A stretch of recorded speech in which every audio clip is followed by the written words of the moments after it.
You have to do the hard work first. If there's no hard work, there's no smart work. 99% of what men do is for status. Bad things that happen to you are going to allow you to work harder and become even better.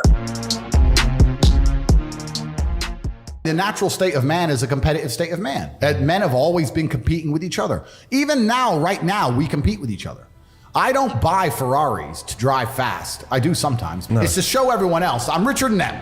That's what it is. It's a never-ending competition. I don't wear a big diamond Patek with fucking $500,000 to tell the time. I tell the time on my phone. I do it because I'm loaded. And this is actually what's interesting about the world, because the world's changed. Men used to go to war and fight each other in physical combat, and now we don't, because we're more civilized in some regards. Violence is still the bottom line of society, but we try and avoid it. Men are constantly doing combat by showing each other how we can move world with money. We're constantly in combat because of our status. 99% of what men do is for status. We want to be in good shape for status. We want the fast car for status. We want the nice house for status. We want the diamond watch. We want the hot girl. This is all for our status. Look at me. I'm the big dog. This is how we compete with each other. If you're going to be a dude who pretends that's not true, or be a dude who doesn't want to compete, your life's going to fucking suck. What is sport? Sport is just watered down versions of war. Yeah. This is what men have always done. Friendly war. Completely. We've evolved to be in battle with each other to some regard. And now we live in a world where I think that status is the new form of combat. And the true expression of testosterone is showing you can move the world with money. This is why I do a lot of the things I do. When I show up to a hotel and every single member of staff panics and they're all standing there waiting only for me and no one else is allowed to walk in and all my cars are out front and Mr. Tate, that's war. That's winning. That's what it is. That's the game. Do you believe in that? Work smarter, not harder? I believe in both. Yeah. But there's a time when it comes to work smart. And most people are trying to do the smart work before they do the hard work.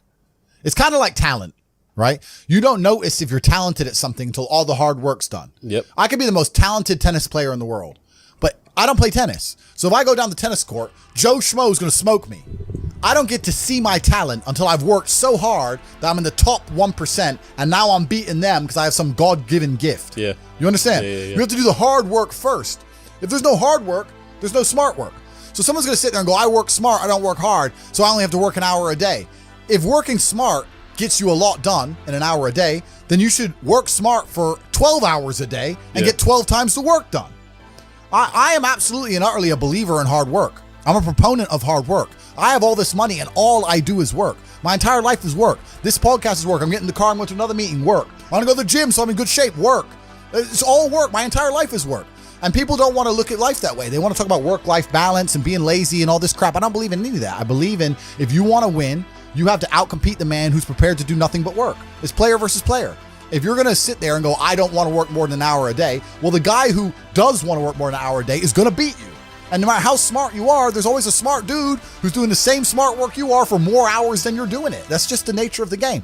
If you construct a mindset that allows you to be as competent as possible, as opposed to feel any different or feel better, then you're going to naturally come to the conclusions I've come to. You're as competent as possible if you believe you can affect absolutely everything about your life. You're as competent as possible if you believe absolutely everything that's happened to you, whether good or bad, is completely your fault.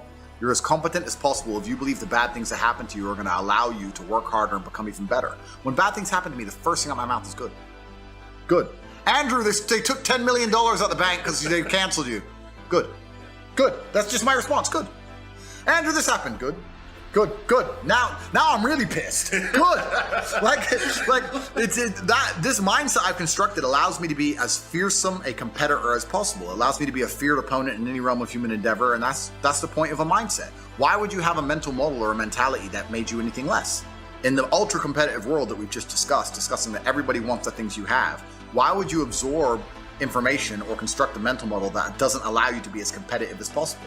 I am a feared competitor in anything I do. Anyone who's up against me at anything is going to feel a degree of nervousness just because it's me. It doesn't matter what it is. So I've constructed a mental model that allows me to be competent and to always succeed. And that's how I've come to the conclusions I've come to. And I truly, once again, don't understand how people go through the world with any other mental model. I get asked all the time, but what do you feel? Or what about happiness or depression? That doesn't even, how I feel doesn't cross my mind. I don't know how else to explain it. There are days where I'm pissed off or sad or happy. It doesn't cross my mind. It's just like I woke up, whatever mood I happen to be in. I have things I need to do. It's a busy day. Zuby's here soon. I need to go training before he gets here. I had a meeting with the bank at 7:15 a.m. I have shit to do. Like, I didn't cross my mind if I was happy, sad, excited. I just had to work. Watching content can be a double-edged sword. You can learn a bunch of things, and everyone at home here, I like to feel like they're getting value and they're learning things. But there's also the other edge of people who feel like if they just watch a bunch of shit and do nothing, that they're taking action. They feel better about themselves, but they're not actually taking action. Yep. You know, so you have to balance the two carefully. Ultimately, it's going to be action that shapes your world. Ultimately, you're going to have to do something.